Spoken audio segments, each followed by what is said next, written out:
அருள்மிகு சுப்பிரமணிய சுவாமி திருக்கோவில் குன்றத்தூர்.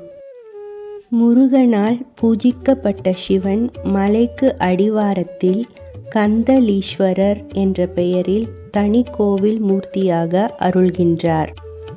சுப்பிரமணியருக்கு அபிஷேகம் செய்த விபூதியே இங்கு பிரசாதமாக தருகின்றார்கள்.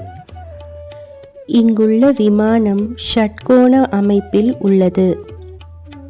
இத்தலத்தில் முருகன் வடக்கு திசை நோக்கி வீற்றிருப்பது மிகவும் விசேஷமானது. 3 நிலையில் அமைக்கப்பட்ட ராஜகோபுரம், திருக்கல்யாண மண்டபம், மகா மண்டபம், விசாலாட்சி சமேத காசி விஸ்வநாதர், தீர்த்தகிணறு, வில்வ மரத்தடி விநாயகர் என்று சிறப்புற விளங்குகின்றது குன்றத்தூர் முருகனின் திருக்கோவில்.